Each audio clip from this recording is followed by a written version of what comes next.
إن الحمد لله نحمده ونستعينه ونستغفره ونعوذ بالله من شرور أنفسنا ومن سيئات أعمالنا من يهده الله فلا مضل له ومن يضلل فلا هادي له وأشهد أن لا إله إلا الله وحده لا شريك له وأشهد أن محمدا عبده ورسوله يا أيها الذين آمنوا اتقوا الله حق تقاته ولا تموتن إلا وأنتم مسلمون يا أيها الناس اتقوا ربكم الذي خلقكم من نفس واحدة وخلق منها زوجها وبث منهما رجالا كثيرا ونساء واتقوا الله الذي تساءلون به والأرحام إن الله كان عليكم رقيبا يا أيها الذين آمنوا اتقوا الله وقولوا قولا سديدا يصلح لكم أعمالكم ويغفر لكم ذنوبكم ومن يطع الله ورسوله فقد فاز فوزا عظيما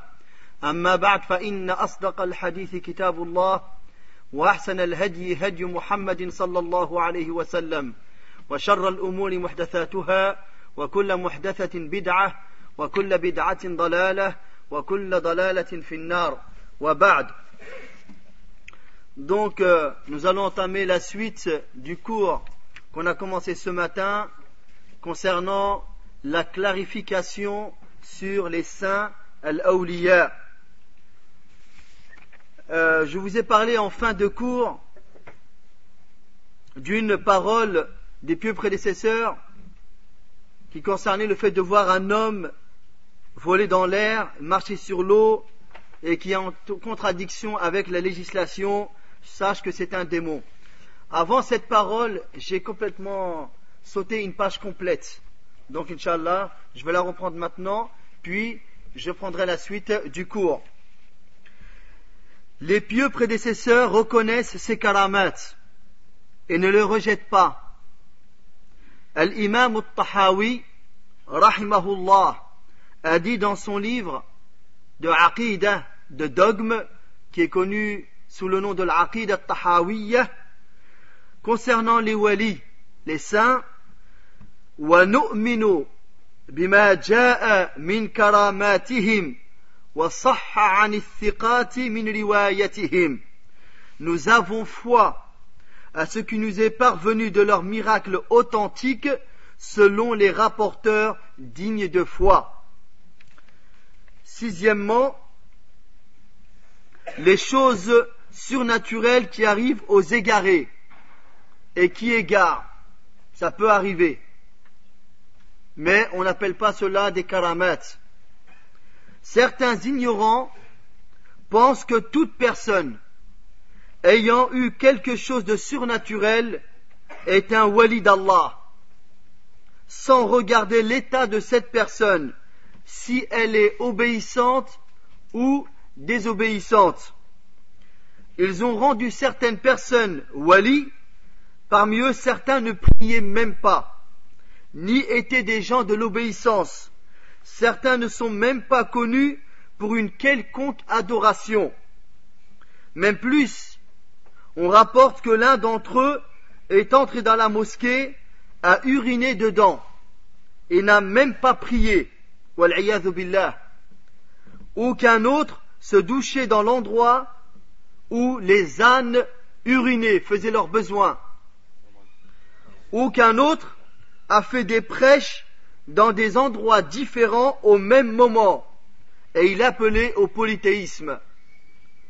Donc des gens, de par leur ignorance, considèrent ces personnes ou des personnes semblables comme des saints, alors que lorsqu'on voit ou lorsqu'on entend ce qu'ils ont fait, on voit très bien qu'ils sont en contradiction totale avec la législation d'Allah subhanahu wa ta'ala. Et les exemples qu'on a ramenés ou qu'on a cités sont une fine partie de beaucoup d'autres exemples, parfois même bien plus grandioses. Ce genre de récit, vous le retrouvez dans leurs ouvrages, dans des ouvrages qui appellent au soufisme, des ouvrages qui sont des sources pour les soufis, comme Tabaqat al-Awliya de Al-Sha'rani. Et dedans, il y a des récits abominables, des récits dont un bon musulman, un bon sunnite ne pourrait accepter. Ses oreilles ne peuvent les écouter, tellement que c'est abominable. Il a échappé à ces gens ignorants qu'il existe des walis d'Allah et des walis de Satan. Et quel bel ouvrage qu'a écrit Cheikh al-Islam Ibn Taymiyyah rahimahullah ta'ala, qu'il a appelé Al-Furqan bayna awliya'i ar-Rahman wa awliya'i ash-Shaytan. Al-Furqan, c'est la distinction, ce qui vient distinguer entre les alliés du tout miséricordieux des alliés de Satan. Donc, toute personne peut être wali, mais ce n'est pas tout wali qui est le wali d'Allah. Il peut être aussi le wali de Satan, le lapidé.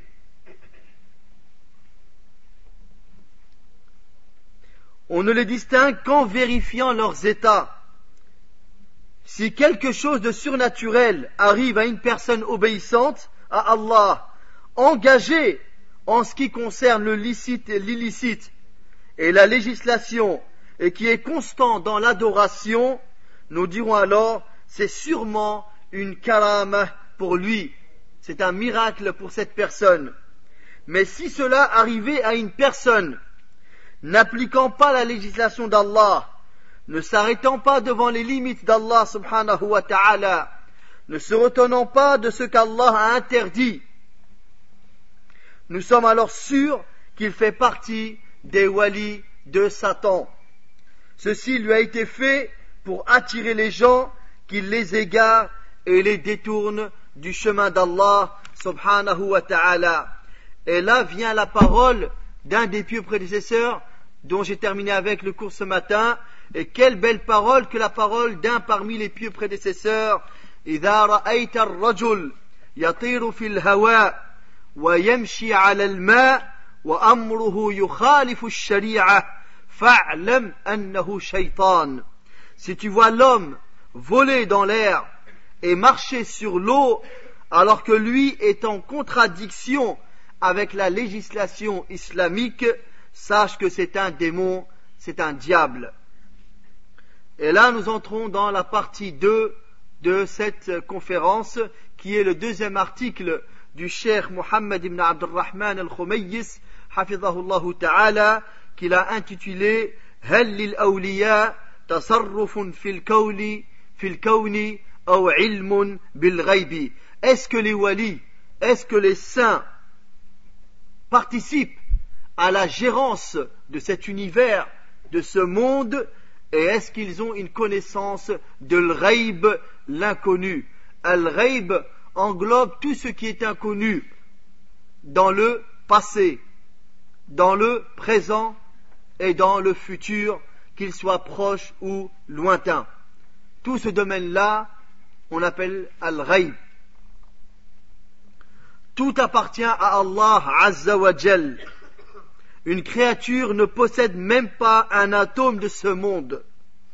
Personne n'est associé à Allah subhanahu wa ta'ala dans son pouvoir, ni personne n'aide Allah pour gérer les affaires de ce monde, ni personne ne possède l'intercession sans la permission d'Allah subhanahu wa ta'ala, ni personne ne connaît al-ghaib, l'invisible, l'inconnu, sauf ce qu'Allah a annoncé, et ceci, que la créature soit un ange approché, un prophète envoyé ou toute autre créature.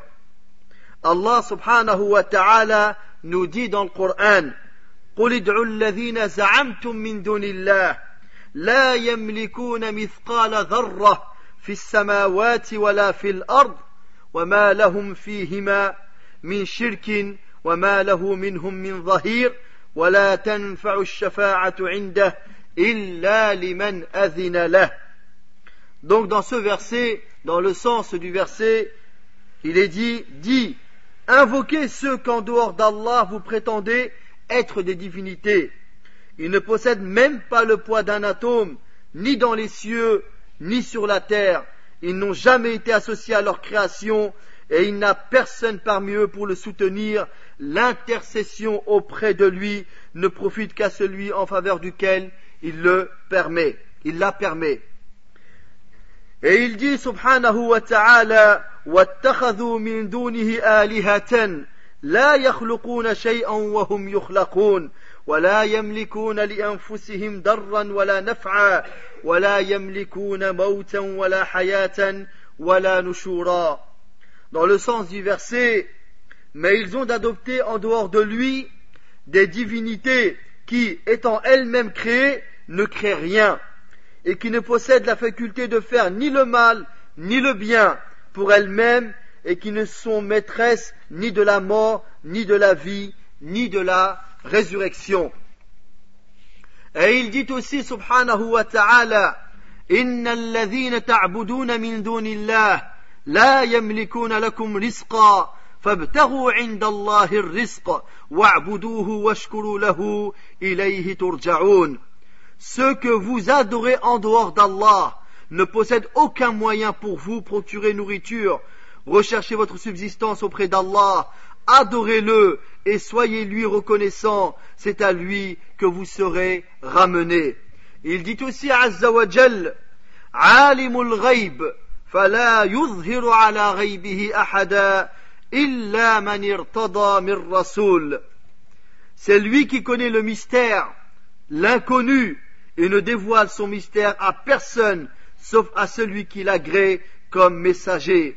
Il dit aussi, subhanahu wa ta'ala, قُلْ لَا يَعْلَمُ مَنْ فِي السَّمَاوَاتِ وَالْأَرْضِ الْغَيْبَ إِلَّا اللَّهُ وَمَا يَشْعُرُونَ أَيَّانَ يُبْعَثُونَ.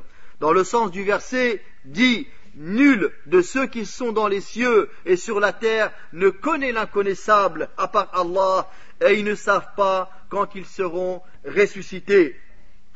Et il dit aussi, subhanahu wa ta'ala, parlant à son prophète, alayhi salatu wassalam, قُلْ لَا أَقُولُ لَكُمْ عِنْدِي خَزَائِنُ اللَّهِ وَلَا أَعْلَمُ الْغَيْبِ وَلَا أَقُولُ لَكُمْ إِنِّي مَلَكٌ. Dans le sens du verset, dis-leur, je ne vous dis pas que je détiens les trésors d'Allah, ni que je ne connais l'inconnaissable, et je ne vous dis pas que je suis un ange. Donc, dans ces textes coraniques, il y a une preuve que personne en dehors d'Allah, tabaraka wa ta'ala, ne connaît l'inconnaissable. Les gens qui s'attachent et s'en remettent aux walis se trompent et font une grave erreur.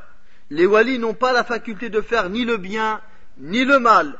Les gens ignorants ont exagéré au sujet des vertueux et des walis et les ont élevés au-dessus du degré qu'Allah leur a donné. Ils les ont même élevés parfois au degré d'Allah subhanahu wa ta'ala. Parmi ces exagérations, il y a les avoir élevés au-dessus des prophètes. L'un de leurs maîtres, Ibn Arabi, et Arabi est indéfini, à ne pas confondre avec le grand savant, le grand juge andalou et malikite Al-Qadi Abu Bakr Ibn al-Arabi, rahimahullahu ta'ala, et lui, son nom Al-Arabi est défini. Et celui-là, il est indéfini, et il le surnomme, les soufis le surnomment Al-Imam al-Akbar, Al-Shaykh al-Akbar, le grand cheikh, le plus grand. Alors que dans ses ouvrages, il y a de la mécréance dans ses propos. Ibn Arabi a dit Maqam al-Nubuwah fi barzakhin fouayq al-Rasoul wa doun al-Wali. Il dit le rang de prophétie est dans un isthme un peu au-dessus du messager et en dessous du wali. Il a mis le wali au-dessus du messager et au-dessus du prophète. Ceci est contraire à l'unanimité de la communauté qui reconnaît qu'un prophète est meilleur qu'un wali, bien plus qu'un prophète est meilleur que tous les walis.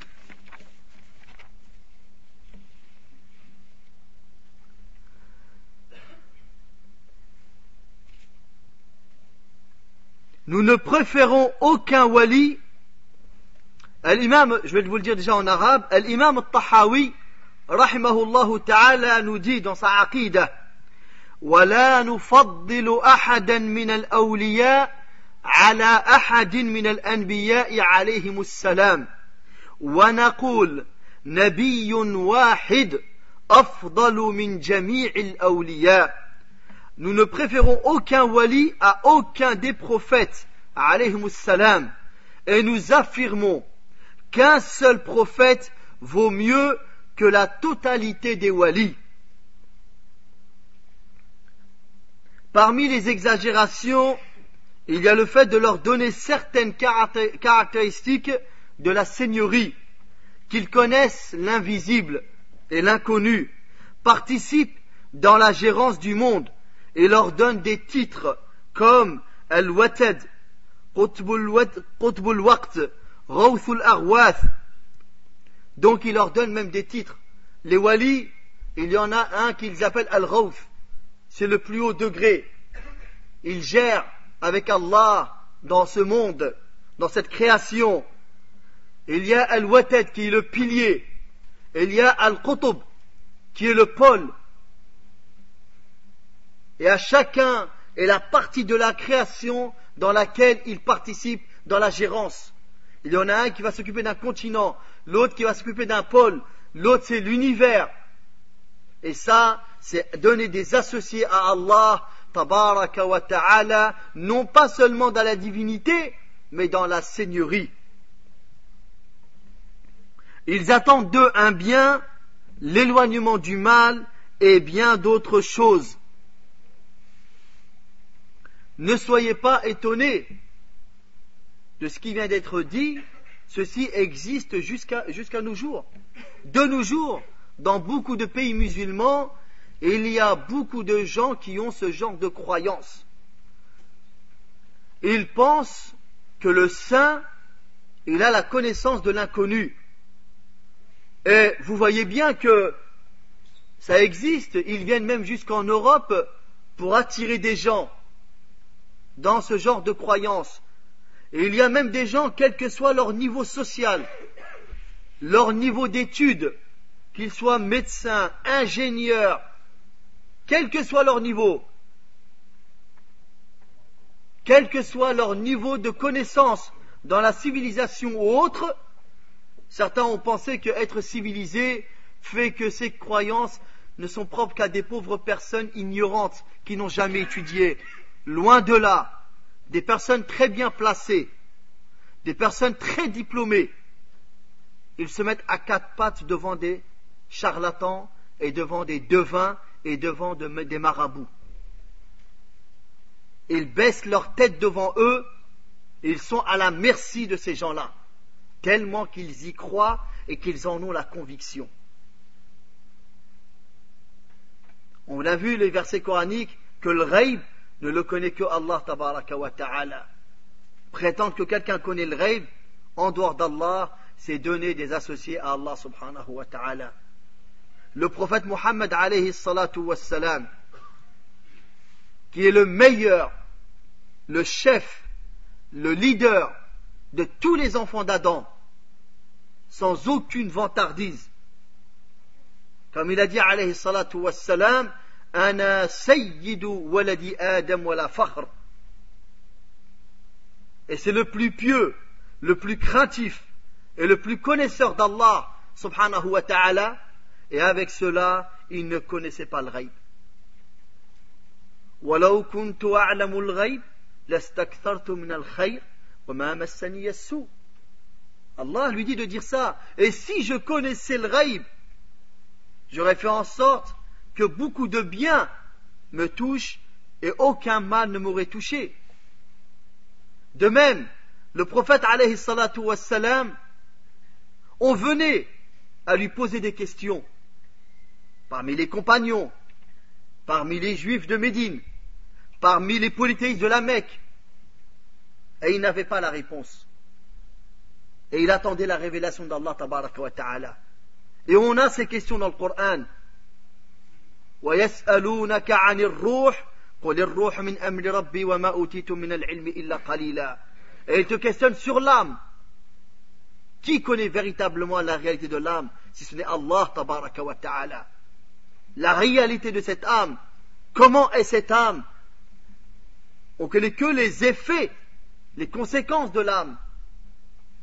Mais on ne connaît pas la réalité de l'âme. Seul Allah la connaît. Et il nous a été donné de connaissances que très peu.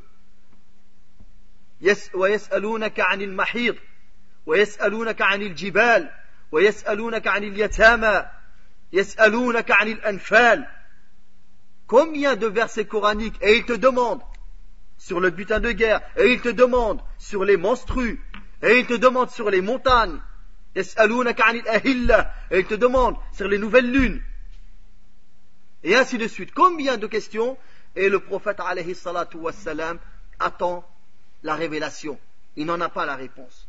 De même que Ibn Kathir, rahimahullahu ta'ala, dans son tafsir, il ramène que de ce qui est rapporté parmi les causes de la révélation de la sourate La Caverne, Suratul Kahf, min asbab an-nuzul, parmi les causes de la révélation, c'est que les polythéistes n'ont pas su comment stopper le prêche de Mohammed alayhi salatu wassalam. Et ils ont envoyé 2 émissaires à Médine, qui à l'époque elle s'appelait Yathrib, avant l'émigration, pour questionner les juifs, les rabbins, qui sont des connaisseurs du livre, pour voir est-ce que c'est un vrai prophète ou pas. Et ces 2 émissaires sont donc partis à Médine, ils ont questionné ces rabbins qui leur ont dit, questionnez-les sur 3 choses. S'il vous répond, c'est que c'est un vrai prophète. Et s'il n'y répond pas, c'est que c'est un homme qui cherche le pouvoir, qui cherche à prendre le dessus sur vous. Questionnez-le sur un groupe de jeunes qui ont quitté leur population, leur peuple, et qui se sont retirés. Et leur histoire est étrange. Questionnez-le sur la réalité de l'âme. Questionnez-le sur cet homme qui a conquis l'Orient et l'Occident. Ils sont revenus en rapportant ces questions à Quraysh, qui ont convoqué le prophète Mohammed sallallahu alayhi wa sallam, et ils lui ont posé ces 3 questions. Le prophète alayhi salatu wa sallam leur a dit, demain, je vous donne la réponse. Ils ne connaissaient pas la réponse. Alayhi salatu wa sallam. Le lendemain, ils viennent à lui, il n'a pas de réponse. 2e jour, ils reviennent, pas de réponse. 3e jour, pas de réponse. Le prophète alayhi salatu wa sallam s'est senti délaissé par son Seigneur. Il a été attristé. Et la rumeur s'est répandue dans la ville, comme quoi que le prophète n'a pas pu répondre à ces questions. Et ça a duré pendant 15 jours. Et Quraysh ont cru que ça y est, ils avaient mis un terme à la da'wa du prophète alayhi salatu wa sallam. Et Allah tabaraka wa ta'ala lui a révélé la sourate de la caverne, Suratul Kahf, dans laquelle il y a le récit de ces jeunes qui se sont retirés dans la grotte, se sont retirés de leur peuple, c'est Ashabul Kahf, les gens de la caverne. Innahum fityatun amanu bi rabbihim wa zidnahum huda. Ce sont des jeunes fityah qui ont cru en leur Seigneur et nous les avons rajoutés dans la guidée. De même, Allah tabaraka wa ta'ala à la fin de la sourate, il dit وَيَسْأَلُونَكَ عَنْ ذِي الْقَرْنَيْنِ قُلْ سَأَتْلُ عَلَيْكُمْ مِنْهُ ذِكْرًا. Et il te questionne sur Dhul Qarnayn. C'est cet homme qui a gouverné l'Orient et l'Occident. Et dans la sourate qui précède, Suratul Isra, du voyage nocturne, وَيَسْأَلُونَكَ عَنِ الرُّوحِ قُلِ الرُّوحُ مِنْ أَمْرِ رَبِّي وَمَا أُوتِيتُم مِنَ الْعِلْمِ إِلَّا قَلِيلًا. Et Allah tabaraka wa ta'ala éduque son prophète alayhi salatu wassalam en lui disant dans Surat la caverne وَلَا تَقُولَنَّ لِشَيْءٍ إِنِّي فَاعِلٌ ذَلِكَ غَدًا إِلَّا أَن يَشَاءَ اللَّهُ. Et ne dis pas je veux faire telle chose le lendemain sans dire Inch'Allah. Il n'avait pas dit Inch'Allah. Il y a une éducation. وَلَا تَقُولَنَّ لِشَيْءٍ إِنِّي فَاعِلٌ ذَلِكَ غَدًا إلا أن يشاء الله. طيب. Donc, et un jour le prophète alayhi salatu wassalam revient d'une bataille. Et une femme esclave, prise de joie de revoir le prophète sallam revenir, elle a dit, parmi ce qu'elle a chanté, وَفِينَا نَبِيٌّ يَعْلَمُ مَا فِي غَدِ. Et parmi nous se trouve un prophète qui sait ce qui se passe le lendemain. Le prophète sallam a dit, لَا تَقُولِ هَذَا لَا يَعْلَمُ الْغَيْبِ إِلَّا اللَّهِ. Il lui a dit, ne dis pas cela, ne connais le ghaib que Allah, subhanahu wa ta'ala. De même, le prophète sallam, les compagnons venaient à le prendre comme arbitre et juge dans leurs différends. Et ils venaient à écouter un tel et écouter l'autre personne. Ils ne savaient pas. Et il a même dit, alayhi sallam, dans le sens de sa parole, il m'arrive de juger entre vous d'après ce que j'entends. Et il se peut que l'un d'entre vous arrive à mieux s'exprimer que l'autre, arrive à mieux défendre sa position ou ses intérêts que l'autre. Parfois, il y a des personnes, ils ont le droit. C'est eux qui ont la vérité, mais ils ne savent pas s'exprimer, ils ne savent pas se défendre. Et l'autre est meilleur parleur que lui. Et le prophète m'a dit que celui à qui j'ai jugé en lui donnant une chose qui ne lui appartient pas, alors qu'il sache qu'il n'a pris qu'une braise de l'enfer. Il n'a pris qu'une chose de l'enfer, qu'il ne se réjouit pas. C'est-à-dire, je n'ai jugé que selon ce qui m'est apparu, de ce que j'ai pu comprendre. Maintenant, si lui au fond il sait que ça ne lui appartient pas, telle terre ne lui appartient pas, tel objet ne lui appartient pas, tel argent ne lui appartient pas, qu'il parte avec, mais qu'il sache qu'il n'a pris qu'un morceau de l'enfer. Qu'il n'a pris qu'un morceau de l'enfer. Et vous avez des gens qui croient que les saints connaissent l'inconnu. Un ancien soufi m'avait dit qu'il avait demandé à son maître, est-ce que le grand maître qui est en Syrie, parce qu'il suivait une secte soufi dont leur maître était en Syrie, est-ce que le grand maître qui est en Syrie me connaît ou pas? Alors ce représentant en France de cette secte lui a dit, physiquement il ne te connaît pas, mais il connaît le secret qui est au fond de ton cœur. Wal'iyadhu billah. Ça aurait été plus simple de dire qu'il te connaît physiquement. Subhanallah. Parce que même quand tu connais quelqu'un physiquement, tu ne connais pas le secret qui est dans son cœur. Subhanallah. C'est très grave. Ils font peur aux gens. Jusqu'à que la personne, elle ne peut même pas avoir une mauvaise pensée, parce que le shirk le saura. Naam. Et regardez, les gens, combien de personnes tombent dans les pièges des marabouts, des charlatans, des devins. Bien que le mot marabout, il y en a beaucoup qui ne connaissent pas, peut-être certains Africains ils connaissent, parce que ça vient de là-bas, mais c'est une prononciation française d'un mot arabe. Le mot arabe c'est al-murabit. Al-murabit, c'est celui qui garde, qui reste sur place, comme celui qui garde la frontière des musulmans, pour pas que l'ennemi arrive. Et il a beaucoup de récompenses pour cette action, comme les gardiens des frontières. Et al-murabit aussi, dans certains pays, surtout comme en Mauritanie, au Sénégal et ainsi de suite, on appelle le shir, le savant, on l'appelle murabit. Pourquoi? Parce qu'il reste dans un endroit pour enseigner aux gens la religion d'Allah subhanahu wa ta'ala. Donc, il se prive de beaucoup de choses, il prend place dans un endroit où les gens sont pris par l'ignorance pour y prêcher la religion. Et on l'appelle al-murabit. Et de là, en français, c'est devenu le mot marabout. Donc c'est ça l'origine du mot. Elle est noble. Mais après, ça a pris une autre connotation. C'est le charlatan, celui qui prétend connaître l'inconnu, l'inconnaissable, et qui prétend qu'il l'a hérité de ses parents ou de ses ancêtres, et ainsi de suite. Et tout ceci est contraire à la loi de l'islam. Cette personne prétend être associée à Allah tabaraka wa ta'ala.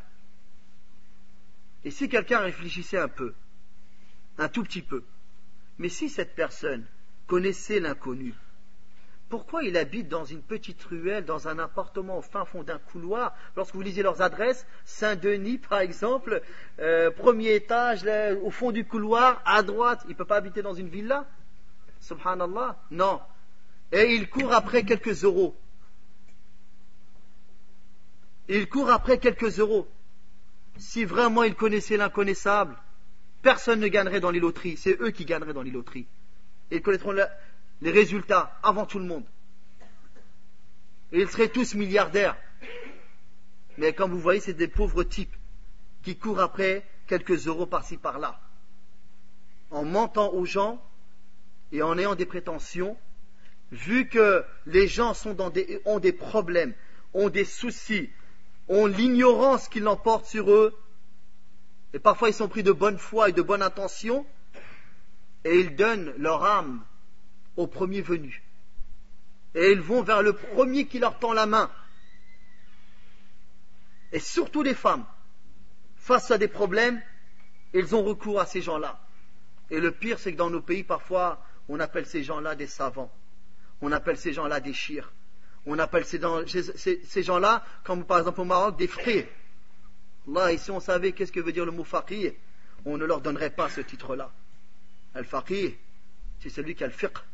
Al-fiqh, c'est la compréhension du livre d'Allah et la sunnah de son prophète, alayhi salatu wassalam. Al-faqih, c'est celui qui sait qu'il va vers l'au-delà, qui délaisse les plaisirs de ce bas monde et qui est sur une clairvoyance de sa religion. Ce n'est pas n'importe qui. Et les gens, par ignorance, ils leur donnent ce titre-là. Et dans certains hadiths, le prophète alayhi salatu wassalam dit: Man ata kahinan aw arrafan fasa'alah lam tuqbal lahu salat 40 layla. Celui qui va voir les devins, ces charlatans qui prétendent la connaissance de l'inconnu et qui le questionnent, même il n'y croit pas, mais il y va par curiosité et il le questionne, sa prière, et il fait sa prière, cet homme. Eh bien, sa prière n'est pas acceptée pendant 40 nuits. Elle n'est pas acceptée. Donc, il ne faut pas écouter les émissions à la radio qui parlent de l'horoscope,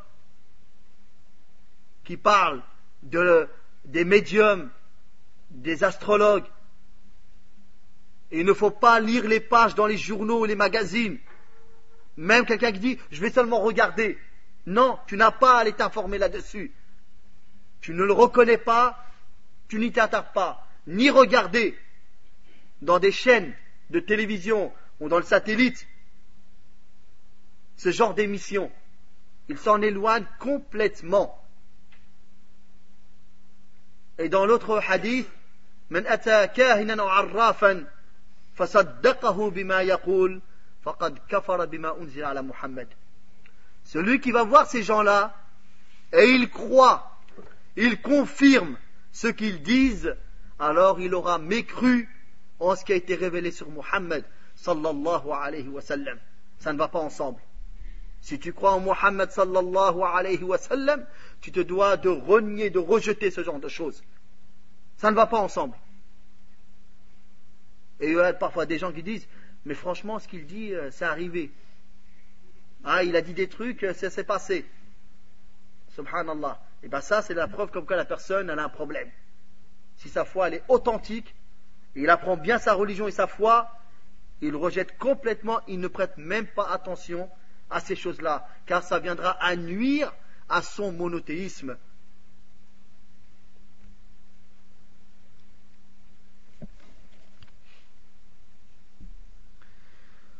Parmi les exagérations aussi, leur vouer des adorations.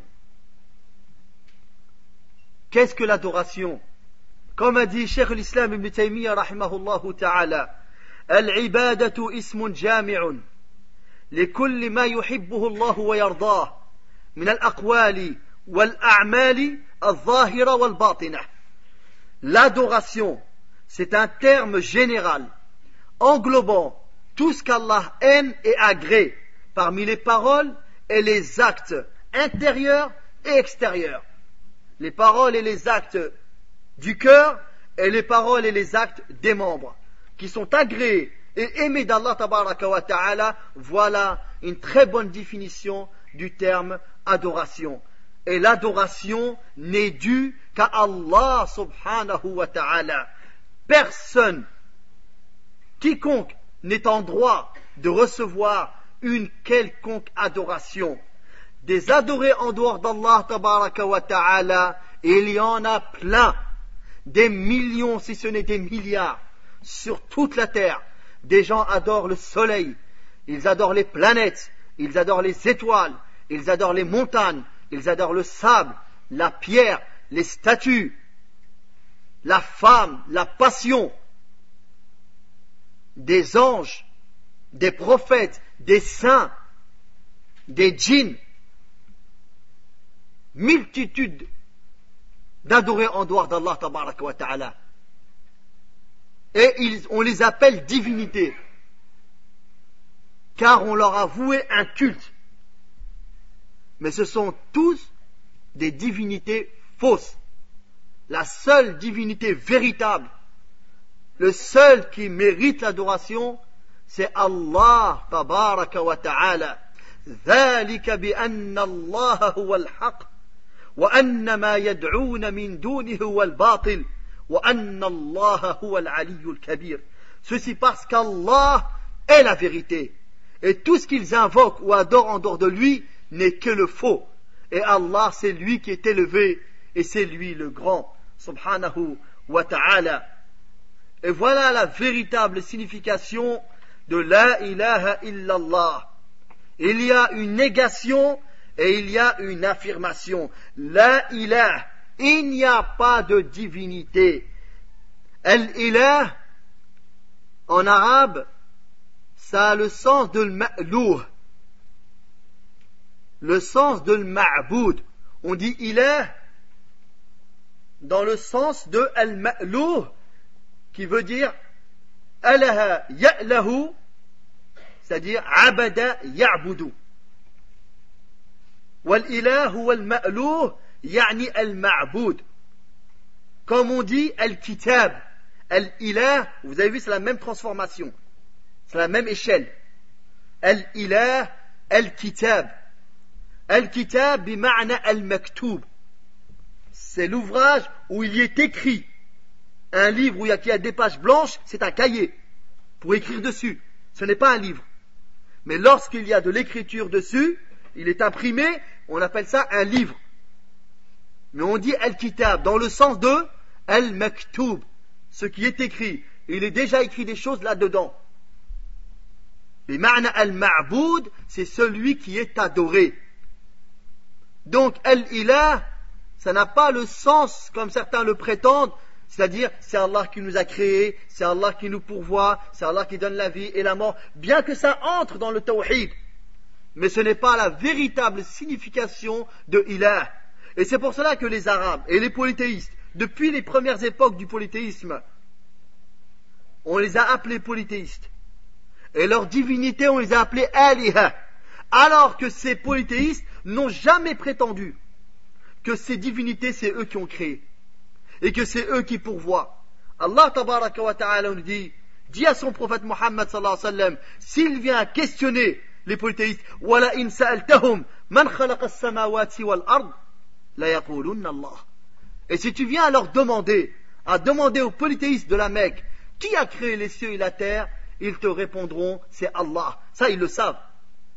Dans quoi ils sont devenus polythéistes? Dans leurs adorations.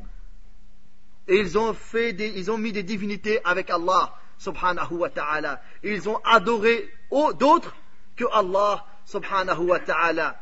Et c'est pour cela que lorsque le prophète sallallahu alayhi wa sallam les a appelés à la ilaha illallah, en leur disant, ya qawm, qulu la ilaha illallah tuflihu. Ô peuple, dites la ilaha illallah et vous réussirez. Qu'est-ce qu'ils ont dit? أجعل الآلهة إلها واحدة إن ذلك لشيء عجاب. A-t-il fait de toutes les divinités une seule divinité? Quelle chose étrange. Ils ont compris, ce sont des Arabes, ils comprennent le terme. Il leur a dit La ilaha illallah. Ils ont tout de suite compris que s'ils prononcent, s'ils formulent cette attestation, ils se doivent d'arrêter toute adoration donnée à autre qu'Allah subhanahu wa ta'ala. Parce qu'ils ont compris le terme ilah. Donc, la ilah, il n'y a pas de divinité. Il n'y en a pas. Illa, sauf. La première phrase, la première partie, c'est la négation. Tu ne reconnais aucune divinité. Tu ne reconnais personne, quoi que ce soit, qui est en droit de recevoir une quelconque adoration. Sauf Allah subhanahu wa ta'ala.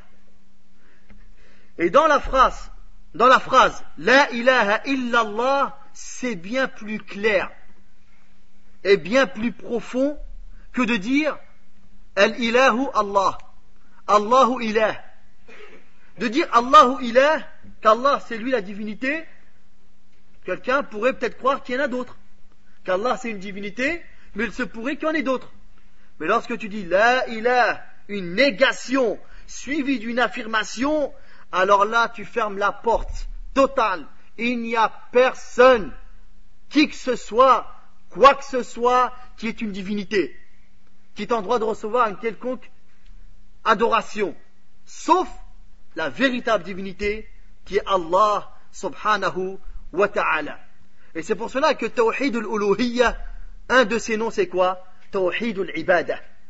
L'unicité d'Allah dans la divinité, c'est l'unicité d'Allah dans l'adoration. Dans l'adoration. Taïb. Donc, parmi les exagérations dans lesquelles sont tombés ces gens vis-à-vis des walis, il y a leur vouer des adorations. Ils les invoquent, leur demandant secours, mais ils ne leur répondent pas. Ceux qui sont invoqués en dehors d'Allah ne peuvent répondre à ceux qui les appellent.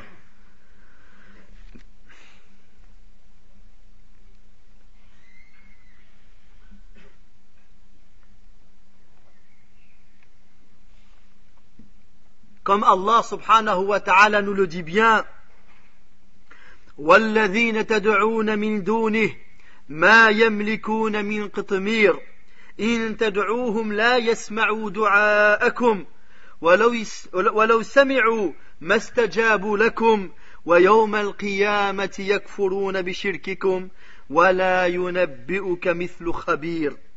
Ceux que vous invoquez en dehors de lui ne sont pas maîtres de la pellicule d'un noyau de date. Subhanallah. Vous avez vu la date? C'est tout petit une date. Quand vous l'ouvrez, il y a un noyau. Donc on ne mange pas, bien sûr. Hein? Dans ce noyau, parfois, souvent, vous avez une pellicule par-dessus. Hein? Comme un petit calque blanc qui est par-dessus.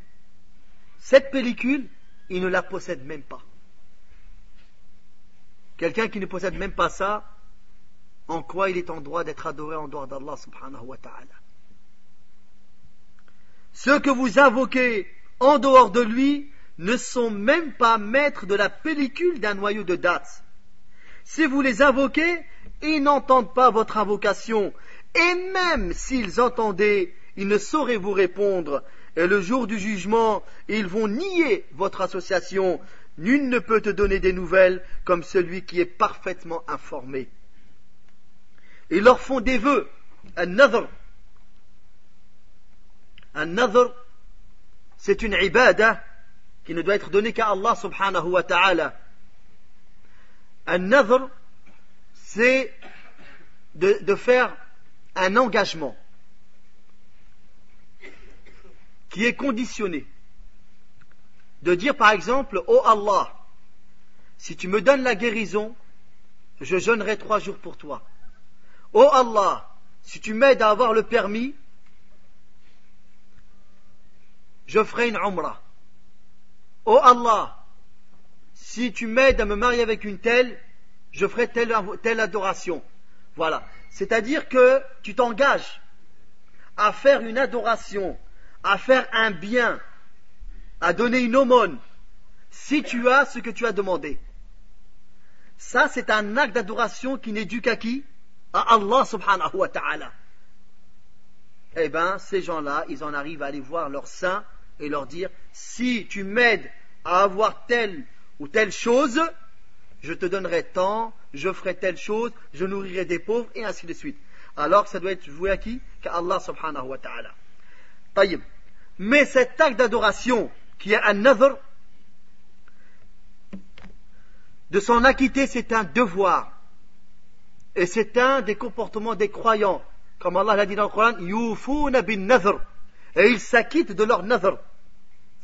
Seulement, celui qui fait cela, soit dans son engagement, il s'est engagé à faire un bien, un acte d'obéissance et d'adoration, ou alors il s'est engagé à faire un mal, ou un acte qui est interdit. À titre d'exemple, il dit par exemple, si jamais, par exemple, il m'arrive telle chose, eh ben je coupe les liens avec telle personne de la famille. Eh bien, de couper les liens, c'est un acte interdit. C'est un titre d'exemple. Ou alors il dit, je commettrai tel péché si jamais il arrive telle chose. Ça, c'est interdit. Les ulama nous disent, celui qui a fait l'engagement, ça il l'a fait, un nadhr. Et que l'engagement qu'il a pris, c'est un acte autorisé, un acte d'obéissance. C'est une obligation pour lui de s'en acquitter. Et s'il s'était engagé de commettre un péché, un acte qui est interdit, un acte qui est mauvais, il n'a pas le droit de s'en acquitter. Il lui est interdit de s'en acquitter. Maintenant, une personne n'a toujours pas fait cet engagement. Est-ce que c'est bien pour lui de le faire ou pas? C'est déconseillé. C'est un acte d'adoration. Lorsque tu l'as fait, tu te dois de t'en acquitter lorsque c'est un acte louable qui est demandé. Maintenant, avant de le faire, le mieux c'est que tu ne le fasses pas. Tu ne fasses pas ça, un nadhr. Pourquoi? Parce qu'un nadhr, comme il dit dans certains hadiths, c'est faire sortir des actes d'adoration de quelqu'un qui est avare. C'est-à-dire que si Allah ne t'avait pas donné telle chose, si Allah ne t'avait pas donné telle facilité, tu n'aurais pas fait cet acte d'adoration. Tu ne le fais qu'en contrepartie. C'est faire sortir l'adoration d'un avare. Ce n'est pas bien. Tu veux faire 3 jours, fais 3 jours pour Allah tabaraka wa ta'ala. Tu veux faire des actes surrogatoires, fais-les pour Allah subhanahu wa ta'ala. Et tu auras des récompenses pour cela. Donc, on retient quoi? Que pour un nadhr, à l'origine, on se doit de ne pas le faire. Maintenant, quelqu'un l'a fait, et ce qu'il s'est engagé, c'est un bien, c'est une obligation pour lui de s'en acquitter. Ce qu'il s'est engagé est un péché ou un mal, il n'a pas le droit de s'en acquitter. Se plaignent à eux de ce qui leur arrive. Une fois, j'étais au Caire, devant la tombe de l'imam al-Shafi'i, rahimahullah ta'ala. Bon, on était au Caire, il est recommandé de visiter les tombes, alhamdoulilah, mais c'est vrai que le cimetière du Caire, c'est une ville où il y a des habitations, des commerces. Il est dit qu'il y a plus d'1 million d'habitants dans le cimetière du Caire. Plus d'1 million, en plein milieu des tombes. Subhanallah. Il y a des routes et ainsi de suite. Le taxi rentre dedans et ainsi de suite. Taïb. Bon, moi je savais que l'imam Shafi'i rahimahullah est enterré au Caire. Donc, étant donné que je ne suis passé pas très loin, j'ai voulu aller visiter la tombe de l'imam Shafi'i. Bien qu'il en est innocent de ce qu'ils lui ont fait, c'est une mosquée qui est construite. Avec un minaret par-dessus.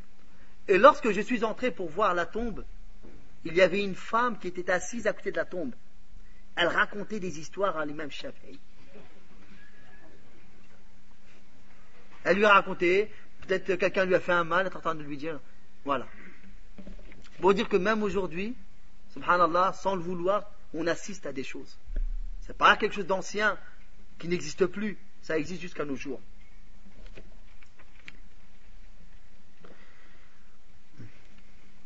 Donc se plaignent à eux de ce qui leur arrive, s'attachent à eux comme l'adorateur envers son adoré. Ah oui, parfois vous les voyez face à leur maître, face à la tombe de leur maître, avec une concentration et une méditation, je ne sais pas s'ils l'ont dans leur prière. Subhanallah. ils les interpellent par leur nom lors de malheurs ou calamités. Ça, c'est très grave. Ils roulent en voiture, ils risquent d'avoir un accident, ça freine sec, il dit « Oh, un tel !» « Oh, Sidi, un tel !» Il l'interpelle. Alors qu'il doit interpeller qui? Allah subhanahu wa ta'ala. Et il l'interpelle. Et il y en a même, sont conscients qu'il ne faut pas faire ça. Mais l'habitude, et vous les entendez. Et combien de fois c'est arrivé qu'on a entendu des gens faire ça? Alors que cette action-là, les mouchriquines de Quraysh ne le faisaient pas. Lorsqu'ils étaient sur les bateaux, et que les vagues et les tempêtes arrivaient, qu'ils ne savaient pas s'ils allaient rejoindre terre, ils ne connaissaient plus leur divinité. Ils étaient sincères envers Allah subhanahu wa ta'ala. Mais une fois qu'ils sont sauvés sur terre, ils reviennent à leur polythéisme. Mais pendant ces moments difficiles, ils ne reconnaissaient que Allah tabaraka wa ta'ala. Et ces gens-là ont outrepassé cela. Dans les moments difficiles, ils en arrivent à interpeller leurs saints. Wal'iyadhu billah.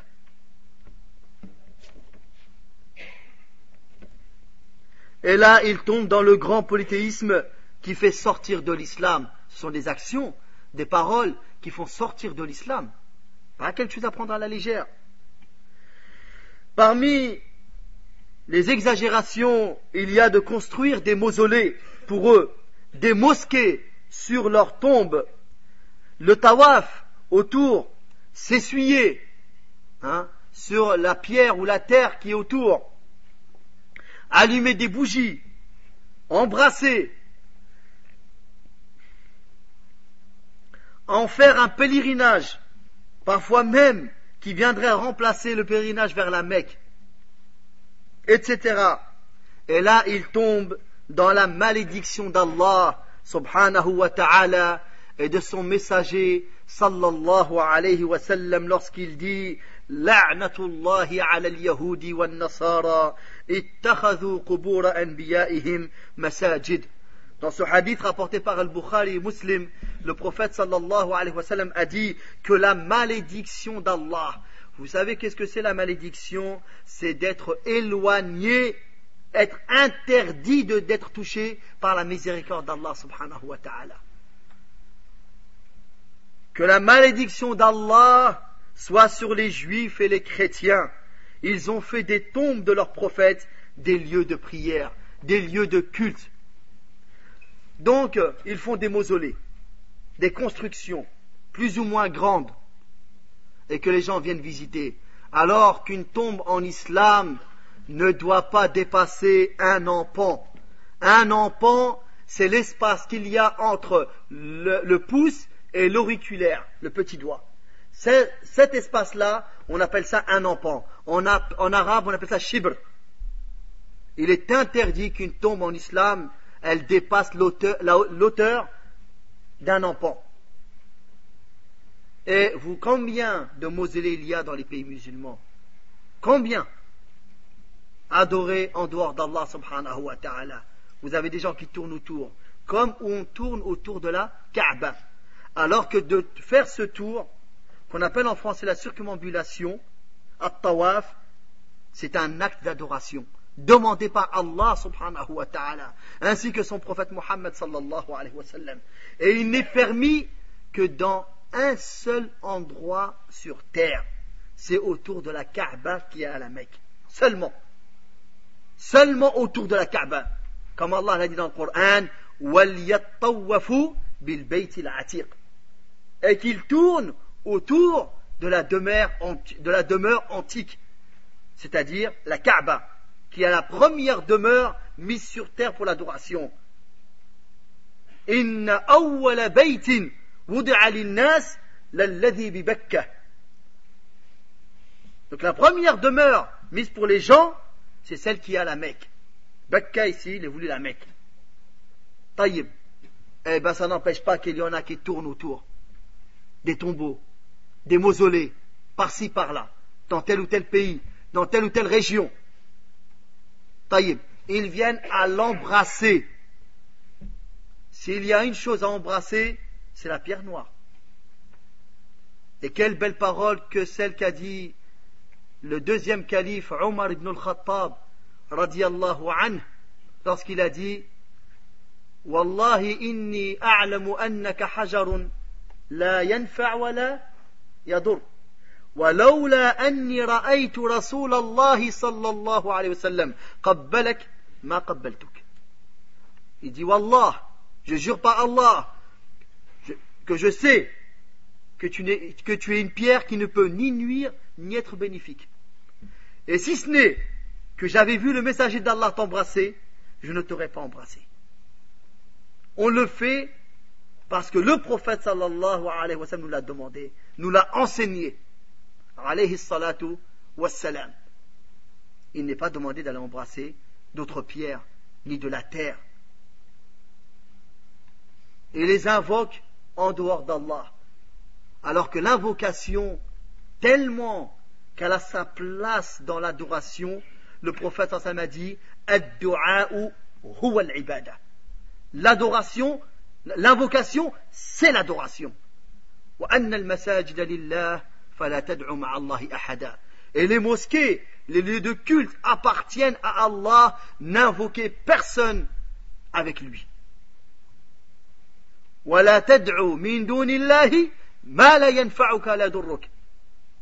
Et n'invoque en dehors d'Allah personne qui ne peut ni te nuire ni t'être bénéfique. Donc ils le font, ils tombent dedans. Et il y en a qui font le pèlerinage vers Karbala, vers An-Najaf, en Irak, vers le mausolée de Hussein, vers le mausolée de Ali, radiyallahu anhuma. Au Sénégal, et ils font le pèlerinage vers la ville de Touba. Ils ont appelé une ville Touba, où il y a une énorme mosquée qui a coûté des sommes qu'on ne peut, je ne sais si ce n'est des centaines de millions, si ce n'est, ça n'atteint pas les milliards, une énorme mosquée, et ils ont rendu cette ville sainte, interdite aux mécréants. Et là-dedans, il y a la tombe de Ahmadou Bamba. Et ils l'adorent en dehors d'Allah tabaraka wa ta'ala. Ce sont les mourides. Et il y en a beaucoup. Et certains parmi ces gens voyagent même d'autres pays, une fois par an pour y accomplir le pèlerinage. Et certains d'entre eux prétendent que celui qui a accompli le pèlerinage vers Touba, le pèlerinage vers la Mecque ne lui est pas obligatoire. C'est une conviction, une croyance qu'ils ont. Subhanallah.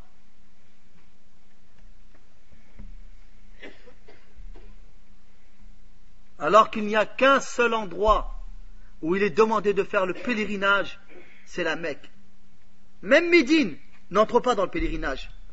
Même Jérusalem n'entre pas dans le pèlerinage.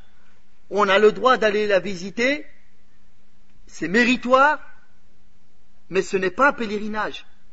Le pèlerinage, c'est que vers la Mecque. وَلِلَّهِ عَلَى النَّاسِ حِجُّ الْبَيْتِ مَنِ اسْتَطَاعَ إِلَيْهِ سَبِيلًا. Et il est pour Allah un devoir d'accomplir le pèlerinage vers la demeure, pour celui qui en a la capacité. Donc, il n'y a aucun autre endroit où il est demandé d'accomplir un quelconque pèlerinage. Alors il y en a aussi, ils viennent à se poser des questions. J'ouvre des parenthèses parce que c'est important pour bien éclaircir ces questions.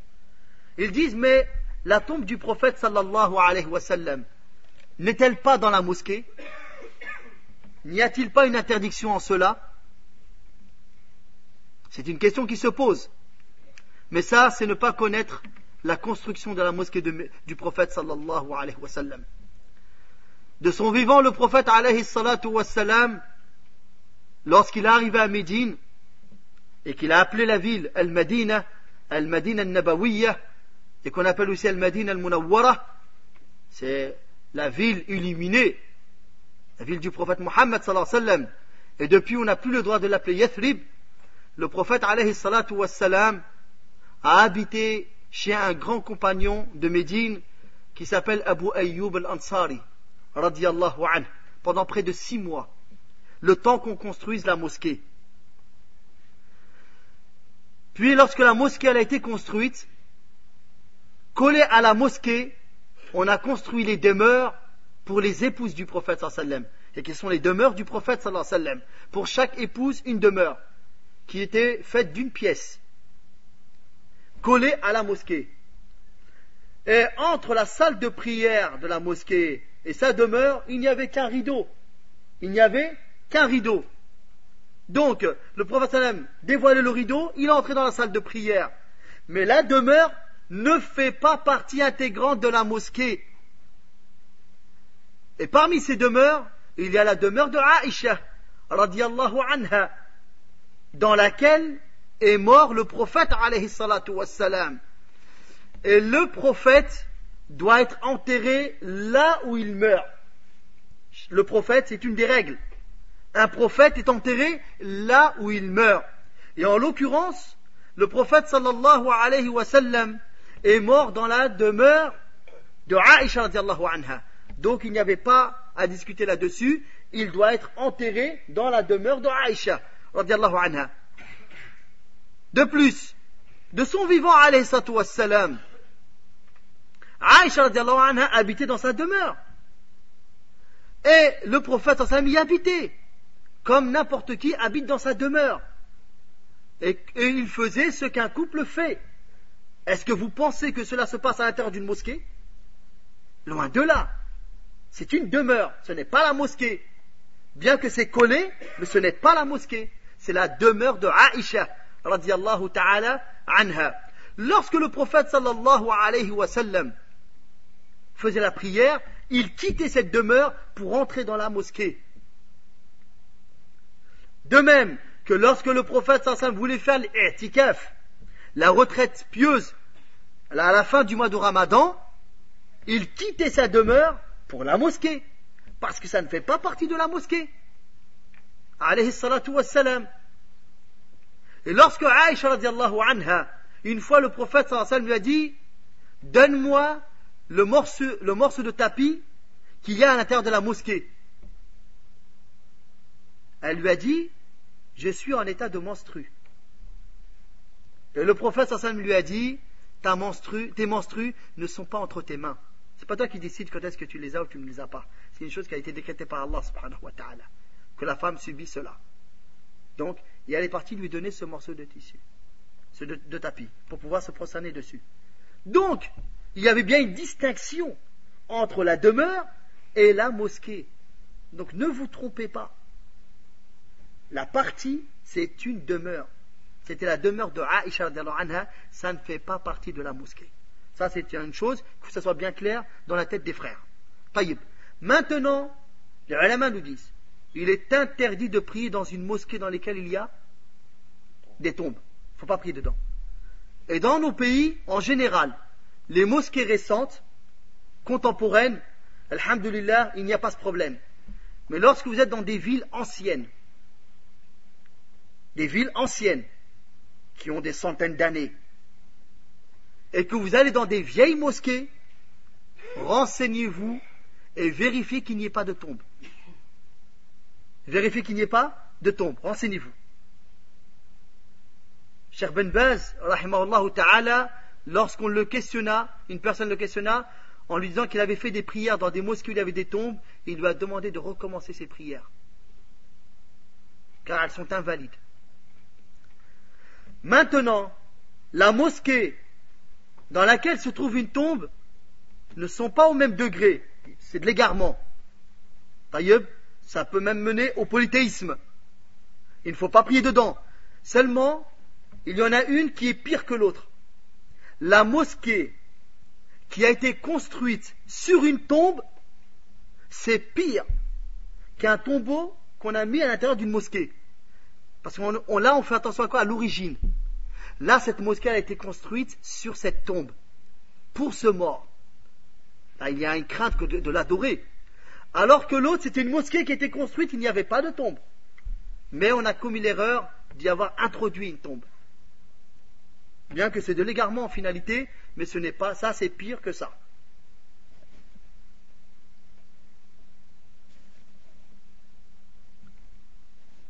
Taïb.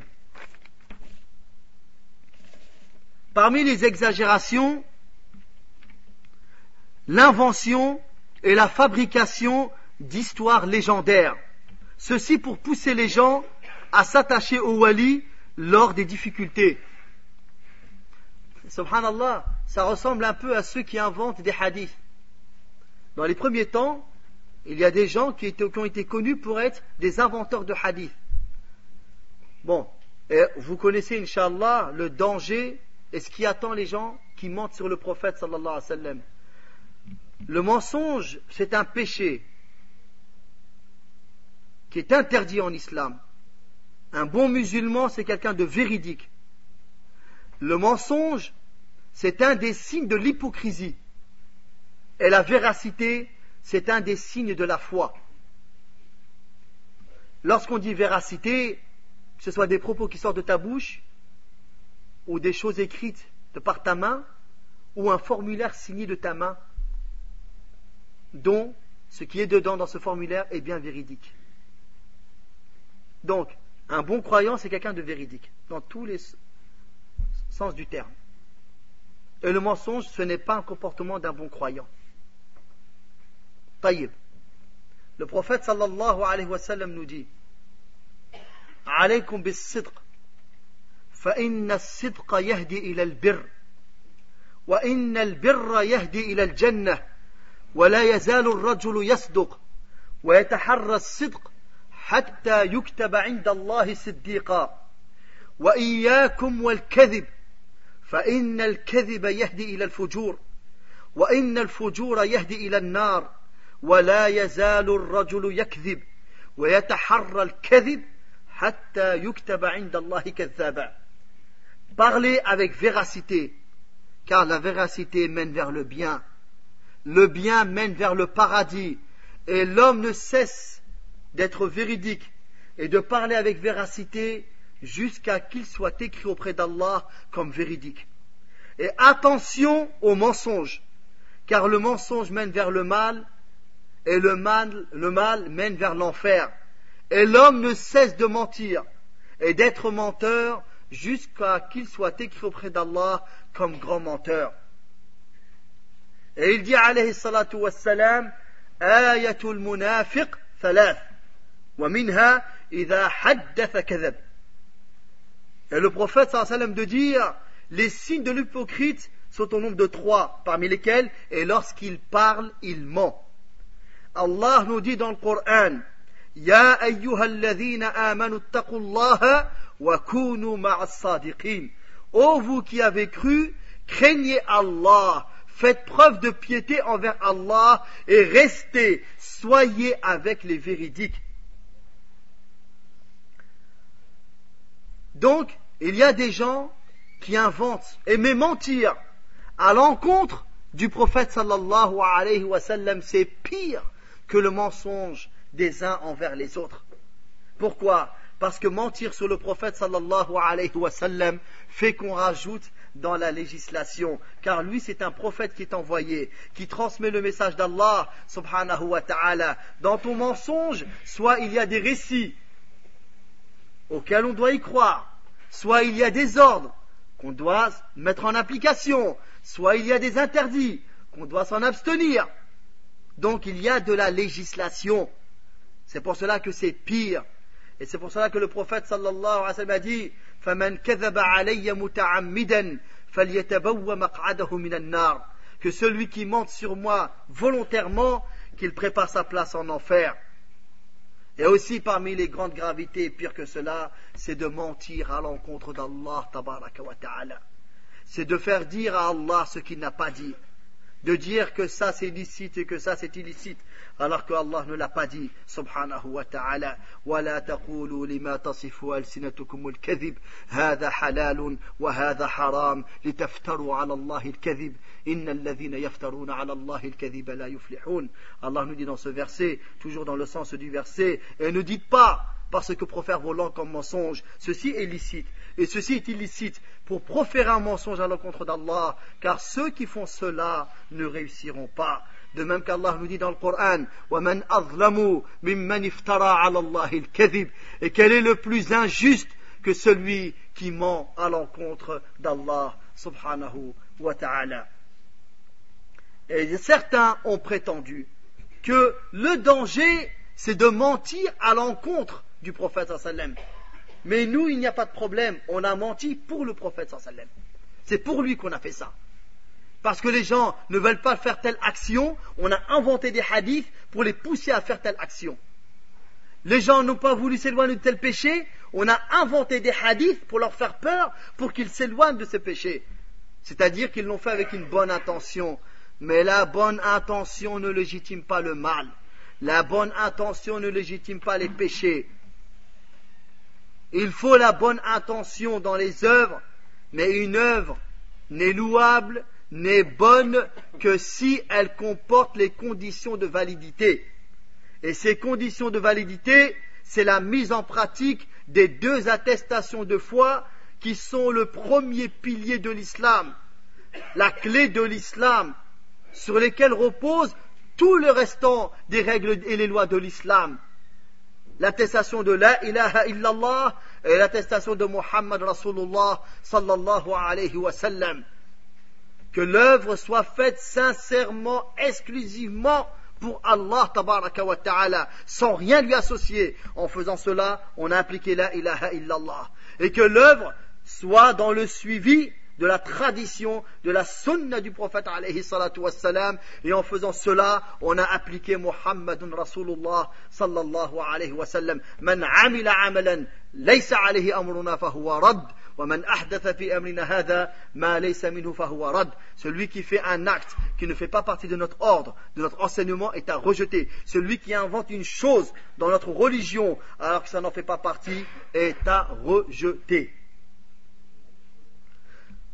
Si des gens sont arrivés là avec le prophète sallallahu alayhi wa sallam, ne soyez pas étonnés que des gens inventent des légendes et des récits pour des personnes qui sont d'un moindre niveau que le prophète alayhi salatu wa sallam. Et donc, ils se sont mis à inventer des histoires, des légendes. Il lui est arrivé ça, il a fait ça, il a guéri ça, pour que les gens soient encore plus attirés par ce saint ou par ce wali. Et parmi les exagérations, il y a le fait d'être l'ennemi de ceux qui appellent à la droiture, à la justice, au juste milieu concernant les walis, en prétendant que ces prêcheurs n'aiment pas le wali, ni la famille du prophète sallallahu alayhi wa sallam. Naam, ça c'est une grande façon pour détourner les gens de la vérité et de la droiture. Qu'est-ce qu'ils font? Dès que tu les attaques, et tu montres qu'ils se sont trompés, qu'ils se sont égarés, ce qu'ils disent est contraire à l'islam, ils vont propager à ton encontre que tu n'aimes pas les walis, que tu n'aimes pas les saints, que tu n'aimes pas les vertueux, alors qu'en faisant cela, ils ne font que mentir à ton encontre. Ou alors, au meilleur des cas, ils n'ont pas compris ce que tu veux leur dire. Et parfois, ça peut être dû du fait que certains frères ne savent pas s'exprimer, et que certains frères emploient des termes et parlent d'une manière qui est un peu exagérée, ou d'une manière un peu forte, qui manque de souplesse, de tendresse, de sagesse envers ces gens-là. Donc ça peut être dû aussi à ça. Comme ils l'ont fait auparavant en prétendant que ceux qui n'acceptent pas les éloges exagérés pour le prophète sallallahu alayhi wa sallam, ils ont prétendu, ça ce sont des gens qui n'aiment pas le prophète sallallahu alayhi wa sallam. Donc ne soyez pas étonnés, ce sont des attaques, mais des attaques fausses. On aime le prophète sallallahu alayhi wa sallam. C'est la créature la plus aimée auprès de nous, alayhi salatu wa salam. ثلاث من كن فيه وجد بهن حلاوة الإيمان أن يكون الله ورسوله أحب إليه مما سواهما وأن يحب المرء لا يحبه إلا لله وأن يكره أن يعود إلى الكفر بعد إذ أنقذه الله منه كما يكره أن يقذف في النار. Trois choses. Celui qui les aura rassemblés, réunis, aura goûté à la saveur de la foi, qu'Allah et son messager soient les plus aimés auprès de lui que quiconque, et qu'il aime son prochain, il ne l'aime que pour Allah, et qu'il détesterait retourner à la mécréance après qu'Allah l'en ait sauvé, comme il détesterait être jeté dans le feu de l'enfer. Le prophète sallallahu alayhi wa sallam nous dit aussi: La yu'minu ahadukum hatta akuna ahabba ilayhi min waladihi wa walidihi wa nasi ajma'in. Nul d'entre vous ne sera véritablement croyant jusqu'à qu'il m'aime plus que ses parents, plus que ses enfants, plus que tout le monde. Et l'amour d'Allah tabaraka wa ta'ala qu'on a est un amour bien plus fort. C'est un amour complet qu'on a pour Allah tabaraka wa ta'ala. Walladhina amanu ashaddu hubban lillah. Et ceux qui ont cru ont encore bien plus d'amour pour Allah subhanahu wa ta'ala. Mais l'amour du prophète sallallahu alayhi wa sallam ne doit pas nous pousser à l'excès et à l'exagération, ne doit pas nous pousser à l'aimer, le même amour qu'on doit avoir pour notre Créateur subhanahu wa ta'ala. Ne doit pas nous pousser à lui donner des caractéristiques qui sont propres au Créateur, à Allah, la véritable divinité, subhanahu wa ta'ala. Le prophète, alayhi salatu wa salam, nous a interdit cela lorsqu'il nous dit « La tutruni kama atratin nasara Isa ibn Maryam, fa innama ana abdun. » N'exagérez pas dans mes éloges comme l'ont fait les chrétiens avec Jésus fils de Marie. Je ne suis qu'un adorateur et un messager. Dites alors le serviteur d'Allah et son messager. De reconnaître le degré, la place qu'Allah lui a donnée est largement suffisant. Jamais le prophète sallallahu alayhi wa sallam ne nous a demandé de l'adorer. Il a même demandé à son Seigneur, subhanahu wa ta'ala, en disant Allahumma la taj'al qabri 'idan yu'bad. Oh Allah, na'am, wathanan yu'bad. Et donc il dit, oh Allah, ne fais pas de ma tombe une idole qui est adorée, un endroit d'adoration. Il interdit cela. Et il en fait la vocation d'Allah, subhanahu wa ta'ala. Et on voit ce qu'il a dit sur les juifs et les chrétiens qui ont fait des tombes de leurs prophètes et de leurs saints des lieux de culte, qu'ils sont maudits par cet agissement. Et regardez Abu Bakr as-Siddiq. Y a-t-il quelqu'un qui aime le prophète plus qu'Abu Bakr? Qu'il y en ait un qui se lève qui le dise. Abu Bakr as-Siddiq, l'être le plus proche du prophète alayhi salatu wassalam, le plus aimé auprès du prophète alayhi salatu wassalam, son intime compagnon. Et Abu Bakr, après la mort du prophète sallallahu alayhi wa sallam, et les gens ne savaient quoi faire. Est-ce qu'il est véritablement mort ou est-ce qu'il a rejoint son Seigneur pour revenir? Et Omar ibn al-Khattab radiallahu anhu prend son épée en disant: le premier qui dit que Mohammed sallallahu alayhi wa sallam est mort, je lui tranche la tête. Et Abu Bakr Siddiq, pendant ce moment difficile, il monte sur le minbar et il calme les gens en leur disant: Ayyuhan nas, man kana ya'budu Muhammadan fa inna Muhammadan qad mat, wa man kana ya'budu Allah fa inna Allah hayyun la yamut. Oh vous les gens, que celui qui adorait Muhammad, sachez que Muhammad est mort, alayhi salatu wassalam, et que celui qui adorait Allah, qu'il sache qu'Allah, il est le vivant qui ne meurt pas, subhanahu wa ta'ala. Donc l'amour qu'on a ne doit pas nous pousser à des excès, et la plupart des égarements dans ce domaine est dû à l'exagération dans l'amour. De même, on n'a pas le droit de manquer de respect, d'insulter, encore moins, quelqu'un qui est adoré en dehors d'Allah, tant qu'on ne le connaît pas. Surtout que beaucoup de ceux qui sont adorés d'Allah, souvent ce sont des gens qui étaient vertueux, qui étaient des gens pieux. Ils sont innocents de ce qu'ont fait les gens après eux. Donc il faut bien faire la distinction entre celui sur qui on a exagéré et ceux qui exagèrent. Et ceux qui commettent du politisme ou de la mécréance ou de l'innovation à son encontre. Il faut bien faire la distinction. À titre d'exemple, les 5 hommes par lesquels est né le polythéisme sur terre, Wad, Suwa', Yarouth, Ya'ouq et Nasr. 5 noms d'hommes vertueux. Qui nous a dit qu'ils sont vertueux? C'est le prophète Muhammad sallallahu alayhi wa sallam. Asma rijal salihun. C'est des noms d'hommes vertueux qui étaient à l'époque de Nuh alayhi salam.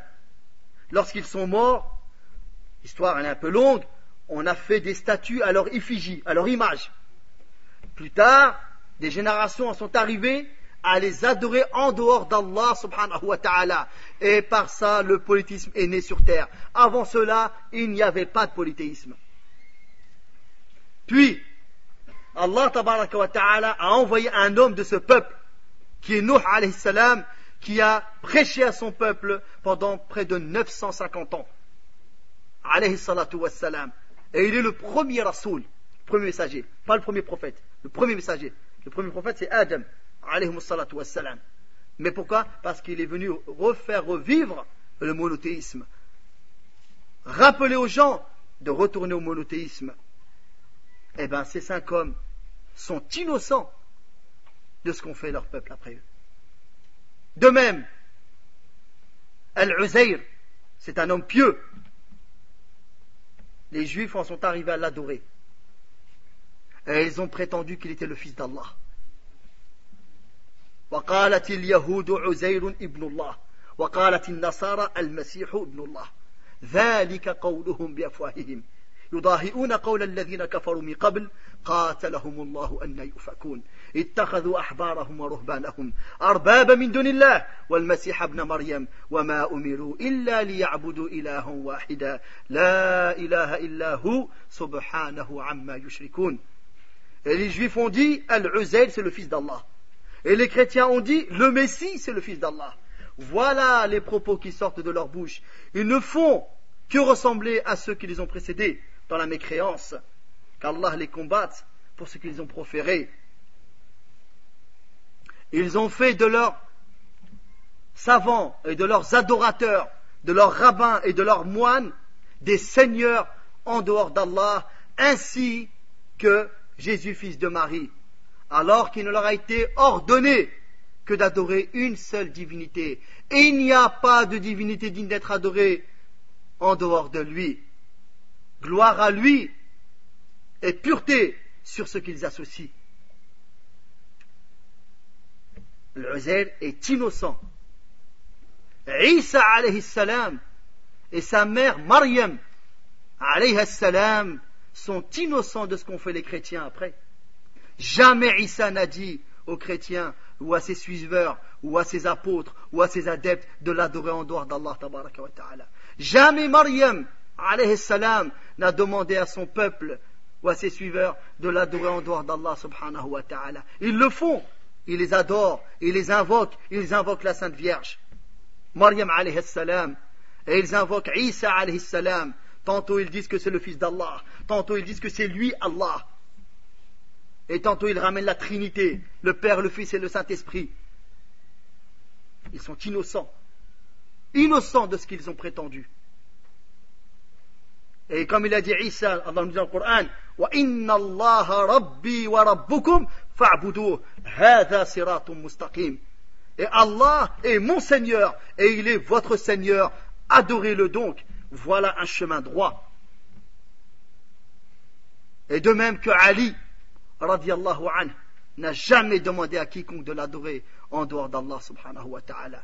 De même que le Hassan ou le Hussein, radiyallahu anhuma, n'ont jamais demandé à quiconque de les adorer en dehors d'Allah subhanahu wa ta'ala. De même que leur descendance, que les chiites appellent les imams, ces grands personnages, ces grandes personnes qui descendent du prophète alayhi salatu wassalam, jamais n'ont demandé cela.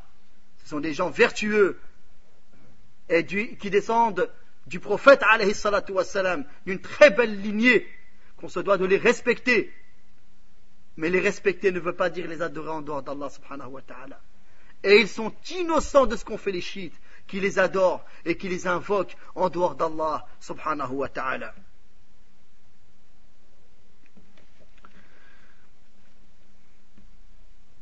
Et parmi les exagérations, ils jurent par eux en oubliant que ceci fait partie du polythéisme. Bien sûr, puisque le prophète sallallahu alayhi wa sallam a dit Man kana halifan فَلْيَحْلِفْ بِاللَّهِ أَوْ لِيَصْمُتْ.